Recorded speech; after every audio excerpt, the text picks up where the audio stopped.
जय गुरुदेव।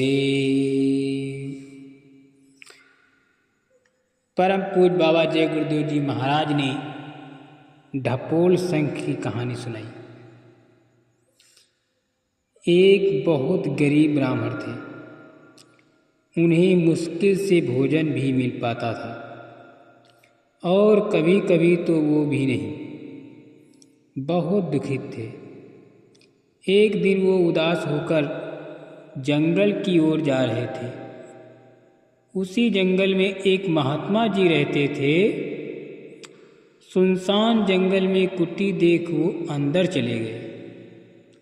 अंदर महात्मा जी बैठे थे। वो ब्राह्मण महात्मा जी से मिले, उनसे अपना दुखड़ा रोया। महात्मा जी को दया आ गई। उन्होंने अपने झोले से एक शंख निकाला और ब्राह्मण को दे दिया। बोले, जब भी पैसों की जरूरत पड़े, जमीन को साफ सुथरा कर इसे उस जमीन पर रख देना और फिर मांग लेना। उस शंख को पाकर ब्राह्मण बहुत प्रसन्न हुआ। उसने महात्मा जी को बहुत शुक्राना किया, फिर घर की ओर चल पड़े। रास्ते में ब्राह्मण को भूख लगी। उसने एक हलवाई के दुकान पर पूड़ी और मिठाई खाई और हलवाई से पूछा कितने पैसे हुए। ब्राह्मण ने उसी जमीन को लीप कर शंख को रख दिए और बोले, संख्या महारानी, मुझे 5 रुपये दे दीजिए। शंख में से 5 रुपये आ गए। ब्राह्मण हलवाई को रुपया दे दिया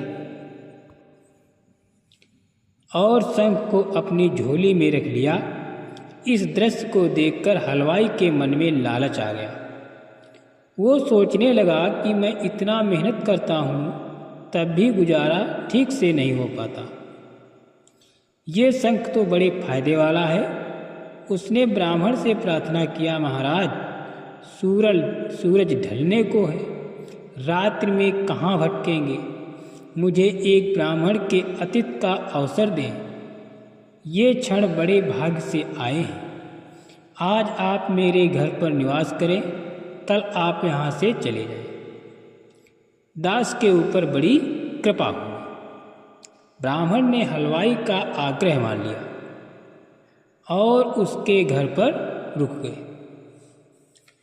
हलवाई ने ब्राह्मण को यथोचित सम्मान दिया।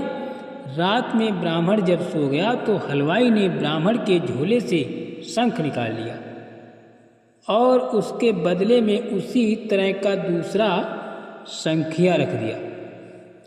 दूसरे दिन प्रातः ब्राह्मण वहाँ से प्रस्थान कर गए। शाम को घर पहुँचे, सारा समाचार पत्नी को बताया। अब घर की लक्ष्मी को चैन कहाँ। बोल पड़ी, अजी देख तो रहे ही है कितने पैसों की जरूरत है। जल्दी से मैं जमीन की लिपाई पुताई करती हूँ। जमीन लीप पोत कर तैयार हो गया। ब्राह्मण ने शंख को रखा और 100 रुपये मांगा, लेकिन शंख ने रुपया नहीं दिया। ब्राह्मण बहुत दुखित हुआ। पंडिताइन की भी खरी खोटी सुनने को मिली।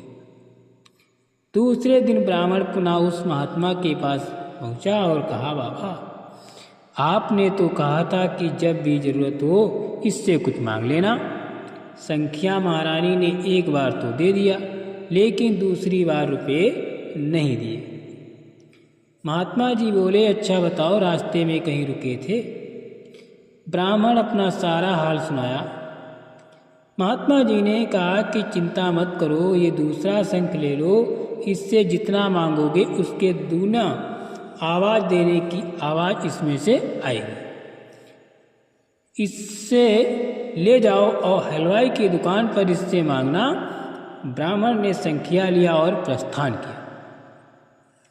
ब्राह्मण हलवाई के दुकान पर पहुंचा, पूड़ी मिठाई खाई, रुपये देने के लिए जमीन को लीपा और शंख को रखकर कहा कि हे संख्या महाराज, आप 5 रुपये दे दीजिए। तो शंख से आवाज आई कि 10 ले लो। ब्राह्मण ने कहा, कि अच्छा 10 रुपये दे दीजिए, तो आवाज़ आई 20 रुपये देता हूँ। हलवाई ने देखा ये तो पहले से अच्छा शंख है। वो पुनः ब्राह्मण को आदरपूर्वक, ब्राह्मण देवता पैसों की क्या जरूरत, आप जैसे ब्राह्मण के पैर हमारी दुकान पर पड़ गए, यही हमारे लिए भाग्य की बात है, हमें और क्या चाहिए। हलवाई ने एक बार फिर उन्हें अतिथि सत्कार की बात कहकर अपने घर विश्राम के लिए रोक लिया। ब्राह्मण रुक गए। ब्राह्मण के सो जाने के उपरांत हलवाई ने रात्रि में झोले में से उस शंख को निकाल लिया और उसके स्थान पर पहला वाला शंख रख दिया। दूसरे दिन प्रातः ब्राह्मण को सम्मान के सहित विदा कर दिया।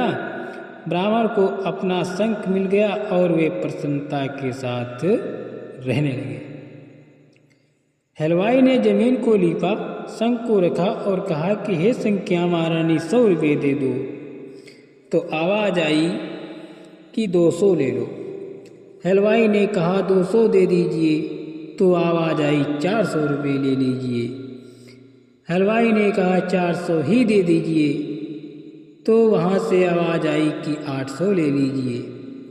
तब तक हलवाई ने कहा कि हे महारानी, केवल देना ही दे रही हैं, कुछ लेना भी देना है। आप केवल दूने की बात कर रही हैं, जितना मांगता हूँ उतना आप क्यों नहीं दे रही हैं। शंख में से आवाज़ आई कि लेने देने वाली संख्या तो ब्राह्मण ले गए, तो सिर्फ दूना बोलने वाली ढपोर संख्या हूँ। शंख ने कहा मैं ढपोर संख्या हूँ। प्रेमियों, लेन देन वाले हमारे गुरु महाराज हैं, दुख और मुसीबत में गुरु महाराज ही संभाल करेंगे, इनका हाथ कभी मत छोड़िएगा। प्रेमियों, सब काम गुरु महाराज ही करेंगे। जय गुरुदेव।